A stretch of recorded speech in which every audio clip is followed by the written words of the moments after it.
Қайырлы күн, құрметті оқушылар, қалдарыңыз қалай? Құрметті оқушылар, бүгін бір маңызды тақырыптардың бірін талдап өтеміз. Ол әрине Шоқан Уәлиханов. Шоқан Уәлихановты өзіміз көбіміз білетін шығармыз, иә? Мектеп болсын, әлеуметтік желілерде болсын көп айтылып жатады. Шоқан Уәлиханов қазақтың әйгілі, асынсыз қойын, әйгілі ғалымдарының бірі. Мына қараңыздар енді, Шоқан Уәлиханов қай жылдары өмір сүрген? Әрине 1835-65 аралығында 30-ақ жыл өмір сүрген. Мысалға, кейбіріміздің жасымыз уже 30-ға жетіп қалды. Сонда да былайша айтқанда Шоқан бұрынғы заманда өмір сүрсе де көптеген игі іс қалдырып кетті. Артында пәленбай еңбек қалдырып кетті дейміз, иә. 30 жас қана өмір сүрсе, бұл кәдімгі 60-70 жас өмір сүрсе не болатынын бір Құдай білсін, иә. Енді жалпы Шоқан анша-мұнша әулеттен шықпаған, ол Абылай ханның ұрпағы. Абылай ханның баласы Уәли бар ғой, Уәли бұл анау орта жүздің соңғы ханы еді ғой, орта жүздің соңғы ханы Уәли деп айтамыз ғой. Соны жаттап алыңыздар, құрметті оқушылар. Соның баласы бар Шыңғыстың баласы Шоқан дейміз, иә. Шоқан осылай былайша айтқанда үлкен Шыңғыс әулетінен шыққан, Шыңғыс ханның әулетінен шыққан, яғни кәдімгі төре ғой, төре, ханның тұқымы. Бірақ ханның тұқымымын деп былайша айтқанда ешқашан мақтанбаған. Наоборот, әлихан бөкейхан айтады ғой, енді әлихан бөкейханов та хан тұқымы ғой. Қазақ баласының хан баласында кеткен қарызы бар, соны мен қайтаруым керек деген сияқты айтады ғой қазақтарға. Сол сияқты болған. Жалпы билік жүйесін сайлау керек деген сияқты ұстанымдары да болған. Соған қарап таңғаласың, нағыз ғалым дейсің, иә. Енді Шоқан Уәлиханов бұл көрнекті ағартушы. Бізде 19 ғасырдағы ағартушылар дегенде асын сыз қойып үш адамды айтасыздар: Шоқан Уәлиханов, Ыбырай Алтынсарин, Абай Құнанбайұлы. Жаттадыңыздар ма? Жаттап. Енді Шоқан Уәлихановтың туған жері бұл Құсмұрын бекінісі. Қостанай аймағында Құсмұрын деген бекініс бар, сол жақта туған. Негізі Шоқан Уәлихановтың шын есімі, құрметті оқушылар, Шоқан емес. Ол лақап аты. Шоқан Уәлихановтың шын есімі Мұхаммед Ханафия. Абайдың да, Ыбырайдың да шын есімі Ыбырай емес қой, Ибрахим ғой, Ибрахим. Тура сол сияқты Шоханның да шын есімі Мұхаммед Ханафия. Бұның балалық шағы Құсмұрын, Сырымбет деген бекіністерде өтеді. Арғы атасы Абылай хан, атасы Уәли хан, әкесі Шыңғыс Уәлиханов Көкшетау округының аға сұлтаны болған, иә. Көбінесе әжесі Айғанымның тәрбиесінде өскен. Айғаным өте білімді болған. Шоқанға шығыстың болсын, батыстың болсын, былайша айтқанда ертегілердің барлығын айтып берген, жаттатқызған, былайша айтқанда кәдімгі Шоқанды Шоқан қылған, алғашқы Шоқанды кәдімгі дүлдүл қылған, білімге құштар қылған әжесі Айғаным, иә. Нағашылары да оңай емес. Баянауыл округінің аға сұлтаны Шорманов, Мұса Шорманов бар ғой, әйгілі бай. Соның қызы осы Шоқан Уәлихановтың мамасы дейміз, иә. Нағашылары Шормановтар әулеті. Бала кезінен жазып алған жырлары Қозы көрпеш, Баян сұлу, Ер көкше деген жырларды жазып алған бала кезінде. Бұның көзқарасына әсер еткен декабристер. Декабристер деген 1825 жылы Мәскеуде, Киевте, Петербургта кішкене төңкерістер болады. Сол кезде ұсталған адамдарды, декабрьде төңкеріс болған ғой, ұсталған адамдарды Қазақстанға жер аударады. Сол жер аударылған адамдарды декабрьде шыққан үшін декабристер деп атаған. Солар не үшін шықты? Олар да еріккеннен шыққан жоқ қой. Кәдімгі Ресейді өзгертеміз, халықты өзгертеміз, европалық құндылық болсын, өркениетті қоғам құрамыз деп шықты ғой. Олар былайша айтқанда көзі ашық, көкірегі ояу, өте өркениетті адамдар тұғын. Олар Қазақстанға келе салысымен де Қазақстандағы адамдарға сол өркениет туралы, Европаның құндылықтары туралы уағыздай бастады. Міне сол Шоқан Уәлихановтың да көзін ашты дейміз, иә. Бұл енді 12 жасында 1847 жылы, яғни омбыдағы Сібір кадет корпусына оқуға түсіп, 1853 жылы сол Сібір кадет корпусын аяқтап шығады. 18 жасында, қателеспесем, 17 ма, 18 ба, өздеріңіз есептеп алыңыздар. Жалпы сол Сібір кадет корпусында бұл шығыс тілдерін, ғылымды терең меңгереді. Пәленбай тілді, пәленбай ғылымды меңгереді. Жалпы сол жерде курстасы Капустин дегенмен бірге оқыған. Капустин бұл Шоқан Уәлихановты, Капустин дегенде ғалым, бұл Шоқан Уәлихановты жоғары бағалайды. Өте білімді, білімге құмар, ғылымды тез меңгеретін, былайша айтқанда өте қабілетті адам деп сипаттайды. Бұл оқуды бітіргеннен кейін корнет шенімен бітіріп шығады мына оқуды. Жалпы омбыда оқып жүрген кезде жан досы Григорий Потанин болған. Бұл қазақтар туралы үлкен зерттеу жұмысын жасаған, Алаш партиясының мүшесі болған, Алашорда үкіметінің мүшесі болған, жалпы қазақтарды қолдаған ғалымдардың бірі ғой, Шоқанның әйгілі досы. Кейін бұны бітіріп шыққаннан кейін Батыс Сібір генерал губернаторы бар ғой, соның адъютанты болып жұмыс істейді, яғни соның көмекшісі болып жұмыс істейді. Жалпы Шоқан Уәлихан Пушкин, Лермонтов, Гоголь, Диккенстің еңбектерін оқып көзі ашылған. Әйгілі орыстың жазушысы Достоевскиймен дос болған, хат алмасып тұрған. Сол хаттарында патша үкіметінің озбырлығын сынап, әдемілеп тұрып, былайша айтқанда не қылады, демократиялық жолмен әңгімелескен. Енді Батыс Сібір генерал губернатор Гаспорттың адъютанты, яғни көмекшісі болып жұмыс істеді дедік қой. Сол Гаспорт экспедиция ұйымдастырған, сол экспедициясында да қатысады. 1855 жылы орталық Қазақстан, Тарбағатай, Жетісу жерін аралап зерттеген Гаспорт экспедициясының құрамында дейміз, иә.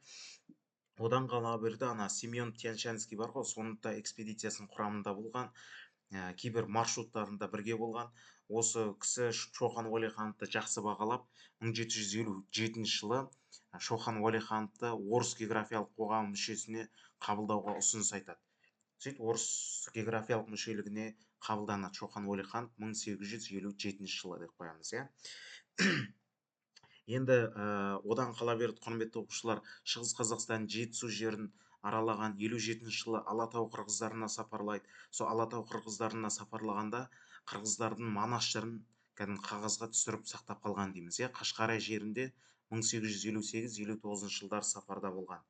Міне 57 жылы Алатау қырғыздарына сапарлап, Манас жырын жазып алған, қырғыздар туралы жазбалар, Ыстықкөл күнделіктері деген үлкен еңбектер жазған. Қырғыз энциклопедиялық дастан алғаш ғылыми түрде жазып алған дастаны десе, Манас дастанын жазып алған Шоқан Уәлиханов. Қырғыздар рахмет айтады Шоқан Уәлихановқа, Манас жырын жазып алғаны үшін дейміз қой. Келесі енді Қашқарияға сапарлайды 1858-59 жылдары. Неге Қашқарияға сапары бүкіл әлемге атақты болды?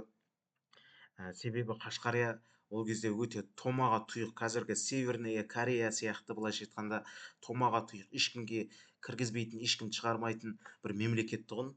Әсіресе европалық адамдар келсе, кәдімгі зерттеу үшін келе ма, әшейін адасып келе ма, тауар өткізу үшін келе ма, барады, оған қарамайды, сылтауына қарамайды, сразу басын арқанға кигізіп асып тастайтын болған. Мысалға, Шоқанға дейін немістің атақты ғалымы Шлагин-Вейт деген ғалым зерттеуге кірген ғой. Сөйтіп, кәдімгі қақпан алдына асып тастаған. Пәленбай Шоқан Уәлиханов осы 58-59 жылы Қашқарияға сапарлады ғой. Енді түрі азиялық, бұл зерттеу үшін баратырмын деп айтқан жоқ қой. Зерттеу үшін баратырмын десе, бұны асып тастайтын еді. Бұл кәдімгі, былайша айтқанда, енді сауда үшін баратырмын деген сияқты. Түрі азиялық қой, енді бұдан күдіктене қоймайды. Сондықтан бұған күдіктенбеген.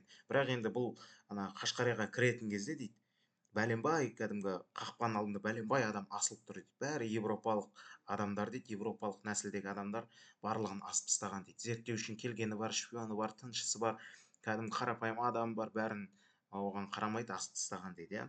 Сөйтіп Қашқарияда әдемілеп тұрып зерттеп, Қашқария туралы Алтышардың немесе Қытайдың Нанлун провинциясының жағдайы туралы деген үлкен еңбек жазған. Кейіннен осы еңбегі үшін 1860 жылы Санкт-Петербургке шақыртып алып, екінші Александрдың өзі құрметтеп қарсы алып марапаттаған. Енді екінші Александр Шоқан Уәлихановтан сұрайды ғой, Шоқан Уәлиханов, сен былайша айтқанда бәленбай әлемдегі ең мықты жаңалықты ашып отырсың дейді. Қандай тілегің бар, айта ғой дейді, бәрін орындаймын дейді. Сол кезде Шоқан Уәлиханов анау бер, ақша бер, басындай алтын бер, шен бер деген сияқты ешқандай тілек айтпаған. Ол қандай тілек айтқан? Тек патшаға, я екінші Александр патша дейді, сенің былайша айтқанда күшін бәрін жетеді ғой дейді. Саған былайша айтқанда өтінішім дейді, қазақтарға әділ қара дейді. Міне сол ғана өтінішім бар, болды дейді. Қалған бәрі менде бар дейді. Сөйтіп 62 жылы Атбасар елге оралып, Атбасар округінің аға сұлтаны болмақшы болады. Сөйтіп кандидатқа түседі.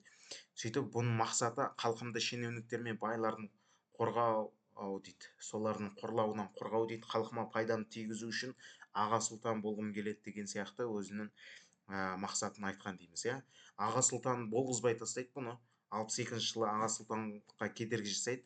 Ол қалай кедергі жасаған туралы Достоевскийге жазған хатында бар. Шенеуніктер мен байлар мен аға сұлтан болуымды қаламайды дейді. Себебі өз табысын жоғалтар еді дейді. Аналар мен аға сұлтан болсам кәдімгі бәрін қырып тастаймын ғой дейді. Сондықтан өсекті таратып мені жаманға шақырады дейді. Мен жаман атты қылды дейді, былайша айтқанда. Сондықтан аға сұлтандықтан бас тарттым дейді. Жалпы енді бұның көзқарастары өте күшті. Округті басқару туралы жазғы қысқы жайылымдарды белгілі бір руларға бөлу мал шаруашылығын құлдырауына алып келеді дейді. Яғни мына Ақмола Астана аймағын ғана бір руға бере салсаң дейді, ол ру мал шаруашылығымен күн көріп отыр, оған жазғы жайылымда қысқы жайылымда керек дейді. Ол мақұл, жазғы жайылымы жақсы жер, ал қысқы жайылымда оңтүстікке бару керек, оңтүстікте басқарудың жері болып тұрады дейді. Сол үшін руаралық қырылыстарға алып келеді дейді. Руаралық қырылыс болмаса кәдімгі мал қырылып қалады дейді. Сондықтан бұл округтік жүйе кішкене тиімсіздеу дейді, немесе өзгерту керек дейді. Сайлау жүйесінің болмауын үлкен кемшілік санайды. Яғни мысалға кіші жүзде 1822-24 жылдары кіші жүз бен орта жүзде хандық билік жойылды ғой. Хандық билік орта жүзде жойылған кезде округтер құрылды. Округтердің басшылары шенеуніктер сайлау арқылы сайланды, иә, 3 жылға. Аға сұлтан болыс, кәдімгі ауыл старшыны болсын. Ал 24-те кіші жүзде хандық билік жойылды да, кіші жүздегі шенеуніктер ешқайсысы сайланбады ауыл старшынына дейін. Барлығын кәдімгі патша үкіметі өзі тағайындады. Соны қатты сынайды. Орынбор дала басқармасының негізгі кемшілігі орда шенеуніктерін халық сайламайды дейді, шекара бастықтары тағайындайды дейді. Сол қатты кемшілік дейді Шоқан Уәлихан. Бұлай жалғаса берсе кәдімгі үлкен кризис болады дейді. Енді реформалар туралы, реформа оңтайлы қоғамдық организм жан-жақты даму үшін ғана ұтымды дейді. Сондықтан да реформаны сөйтіп жасау керек дейді. Сот реформасы туралы да үлкен жазбалар қалдырған. Қисынсыз теорияға немесе зорлықпен жасалған реформа дейді, адам баласын жойқын апатқа душар етеді деп 22-ші жылға реформаға сын айтқан. Негізгі шығармалары қырдағы мұсылманшылық туралы дейді. О да айтады, енді қазақтар жалпы 18-19 ғасырға дейін негізі тәңіршілдік пен исламды қатар ұстанып келген дейді.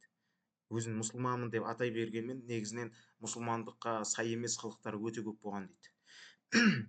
Қырғыздардың көші-қон туралы, сот реформасы туралы дегенде үлкен-үлкен шығармалары бар. Енді бұл 64-ші жылы генерал-майор Черняевтің әскері құрамында оңтүстік Қазақстан басып алуға қатысқан, кейіннен Черняевпен ұрысып кетіп қалған. Себебі Черняев халыққа қатыгездік көрсеткен. Сондықтан кетіп қалады.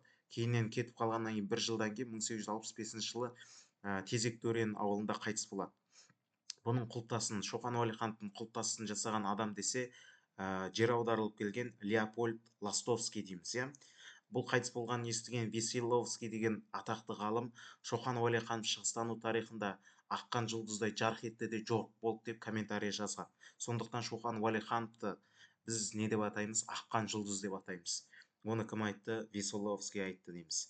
Аса құнды еңбектері Абылай, қырғыздар туралы жазбалар, Ыстықкөл күнделіктері, Үлкен Орда қырғыз қайсақтары туралы, сот реформасы туралы деген аса құнды еңбектері бар.